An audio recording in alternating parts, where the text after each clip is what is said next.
Thanks, Claudia. Am I okay for volume? Is this fine? I'm no fan of microphones, so. I'm going to start off with a couple of animal poems. I actually don't write very many anymore, but we'll just start off with those. This one, Grandfather Coelacanth. I don't know if you know what a coelacanth is, but it's basically a prehistoric fish that people thought had been extinct for thousands of years until they started discovering them in the mid-20th century. Grandfather Coelacanth. Inscrutable thingness, time's syncopation, air swelling your body like a soporific, like words trapped in the tongue. Bearer of sophiric knowledge, first witness of solar flare, lost to science as the search for the material nature of love. Altar of ribs, primitive cathedral of air, found as lovers often are, gnawing at the bend of a hook. Scientists so carefully cut to sound the beating of your heart. Word before language, madding eye in skeletal head. And this one is called The Cacophony, crib song for Corvus Corax. You'll probably figure out who that is if you're not already aware. Corpuscular corpus delecti, countermanded countries of creation, counterfeit, counterphobic, counterpoise, counterattack, counterculture.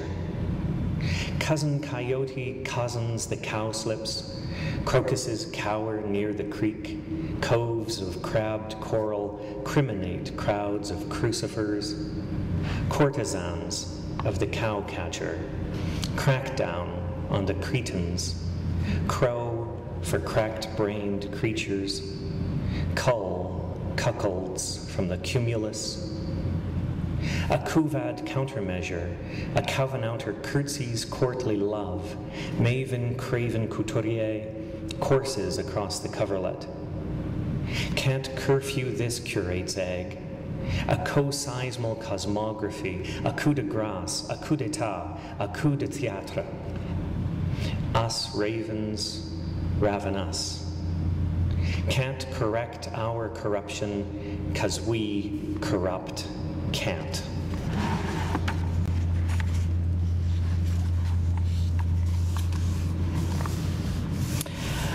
And this poem is an elegy from my grandmother, and it has in it a long quotation towards the end from the American poet Lynn Higinian.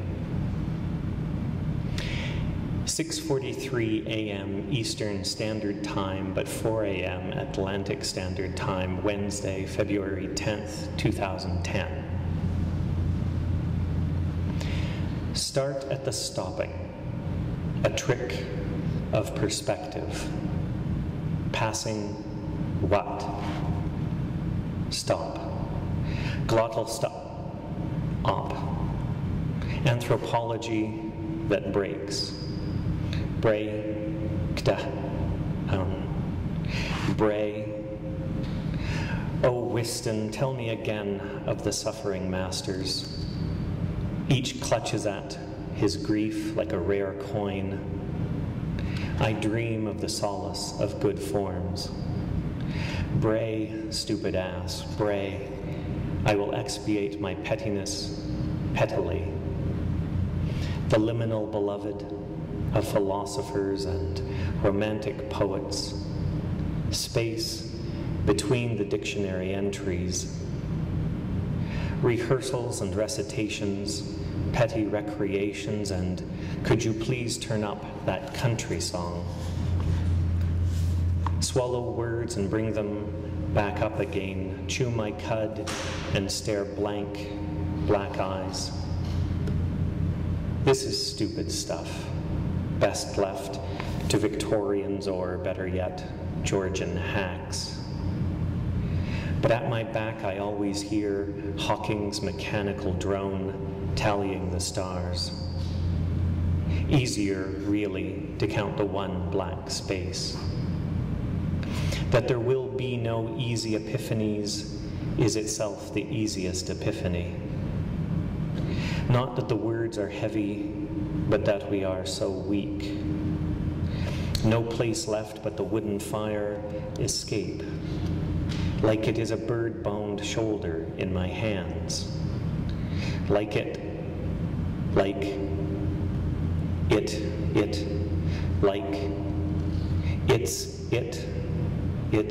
like. Much worse is the loss of that person's past, of his or her memory, and thus of his or her experience. Death, as far as we can tell, obliterates the emotional intellect in which enormous intensities of response radiate, and in which the fabric of the significance of everything that has been woven into it exists. Rest. A rest. This rest. Dross. Dross. Dross.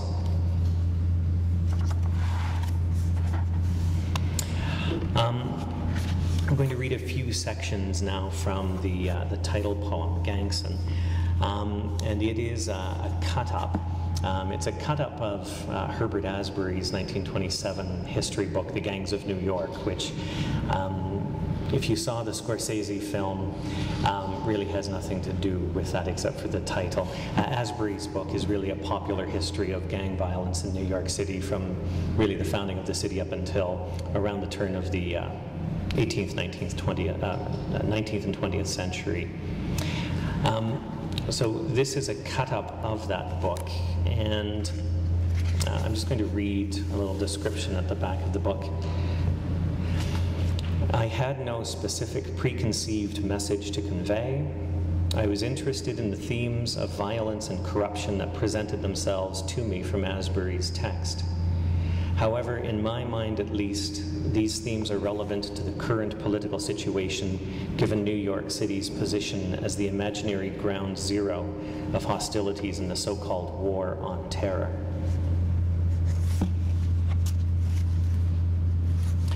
Gangson. Those who cannot remember the condemned repeat the past.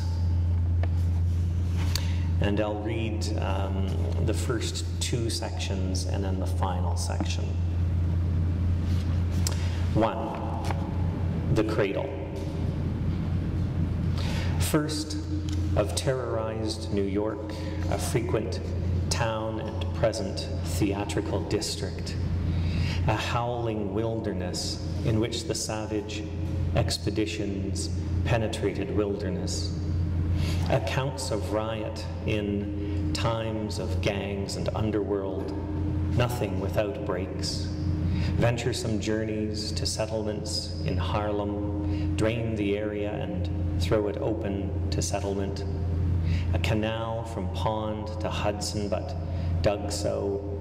Later, when the earth had sufficiently been laid out, extended sight of merchants, Broadway and City Hall, and revel in the gardens of the commoner's flock.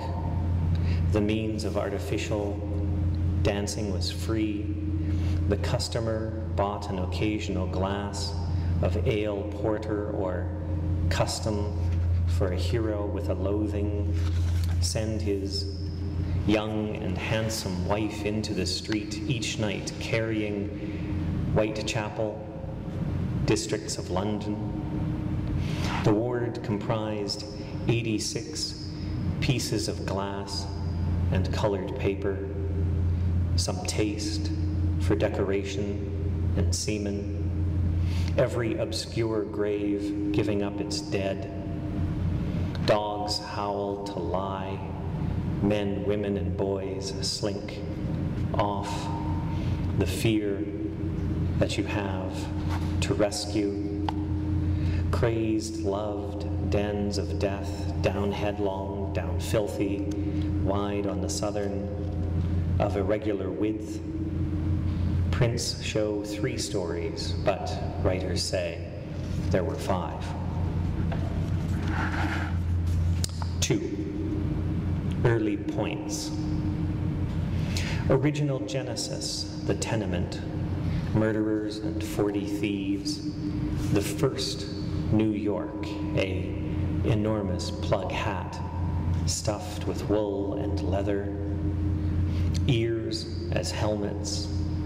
In the slang, rabbit rowdy and a dead rabbit very, gradually declined amusement center, weathering many storms, theater renamed, still the shadows of the Avenue Railroad, filled with respectable families, drank pink and yellow, degradation, the gallery of theater.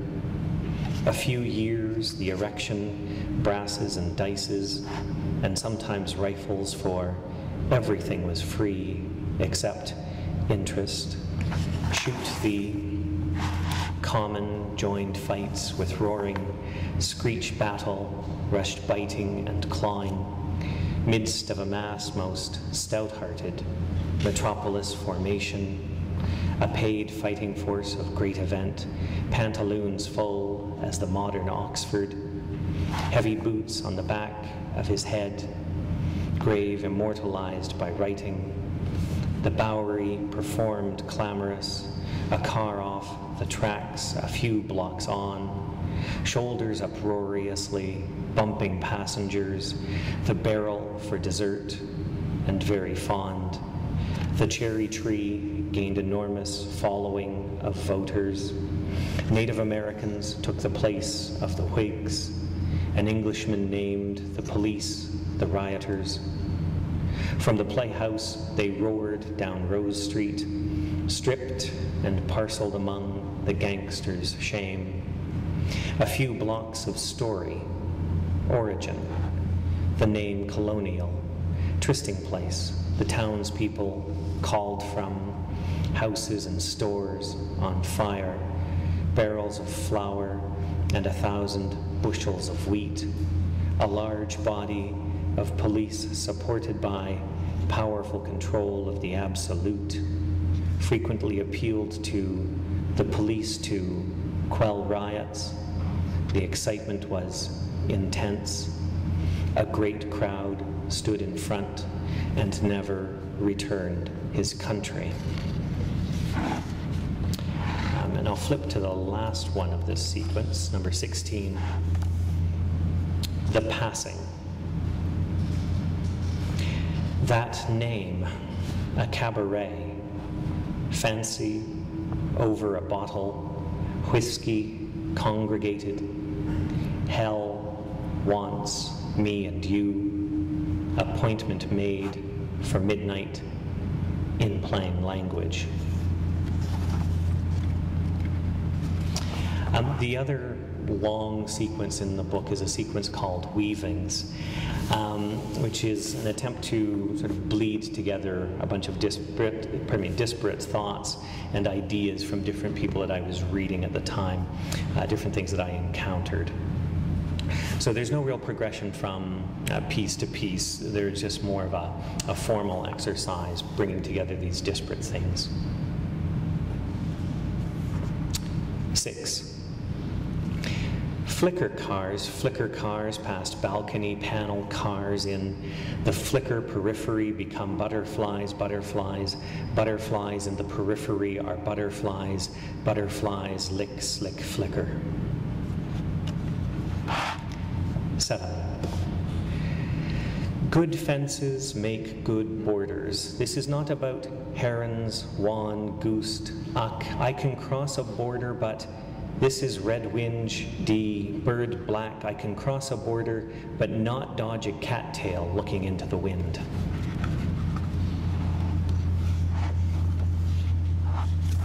8. Not hell, but it'll do, jellyfish universe of words, a jagged fingernail across the day's cheek, trying to catch these sounds with your hands, only Zoser and Imhotep left to change the world.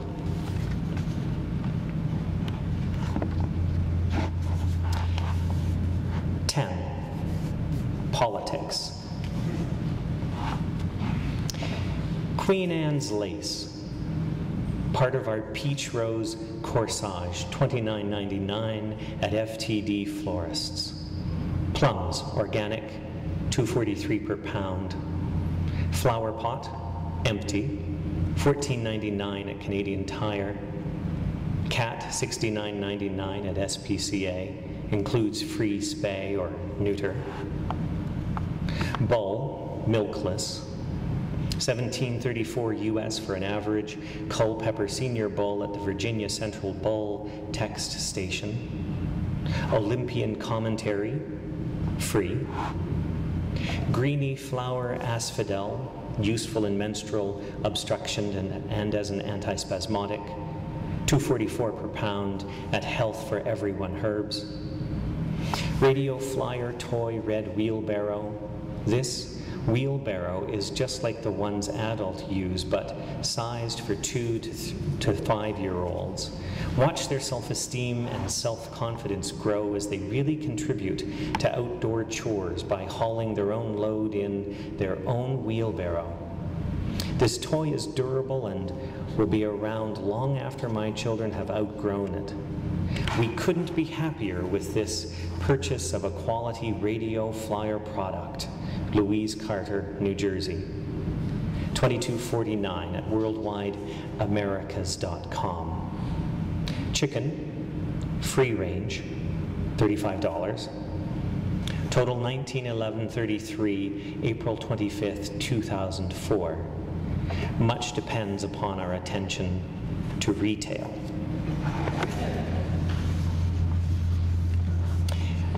11. A ringing in the ears since the Paris Commune tells the bureaucracy their week is bloody red, and oh so white, and we're blue all over, the communard's wall in the bright sunshine, heavy with love theirs, never a blanquist when you need, the name is France, Mr. Bond, Anatole France.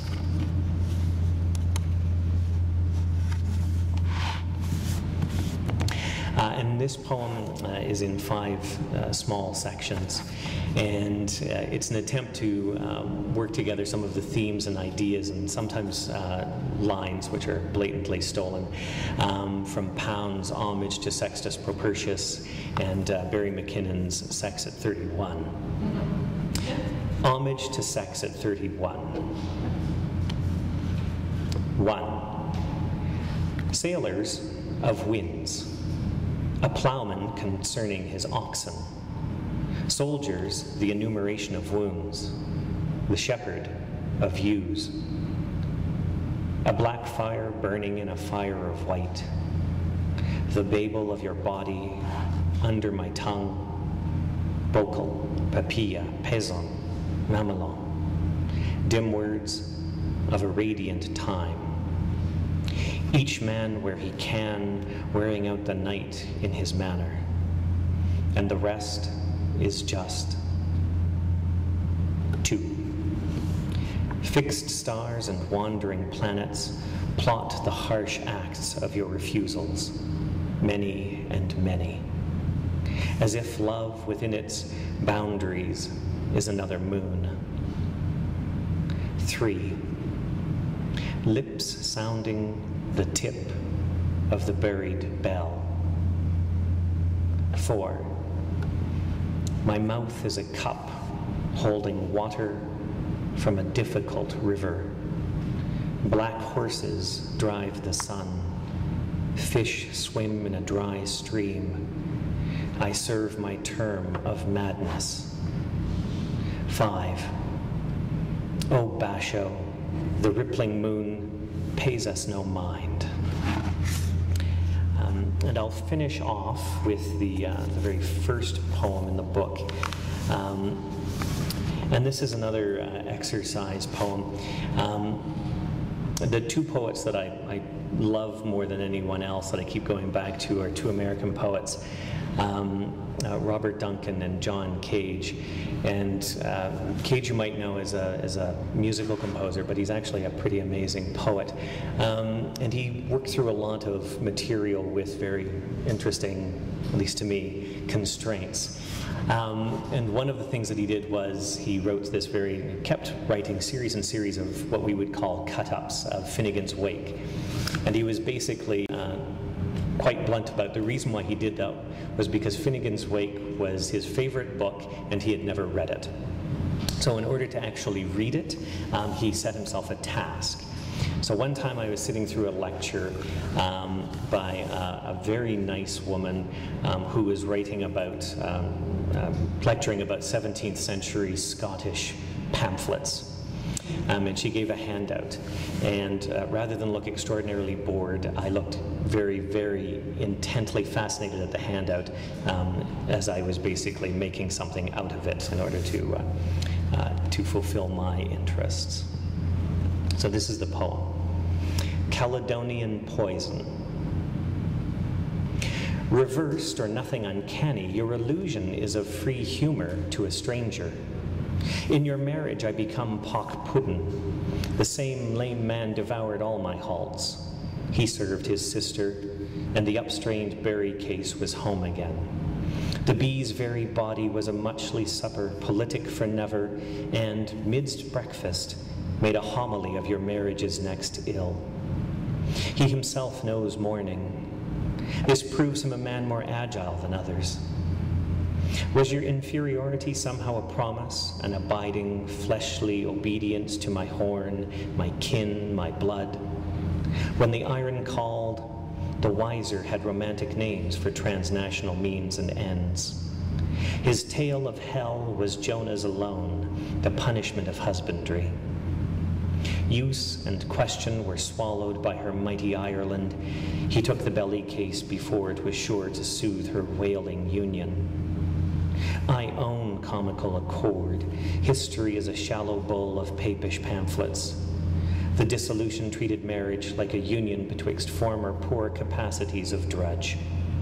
All circumstances become subjected, whether you tend the barns equally or with a new constitution.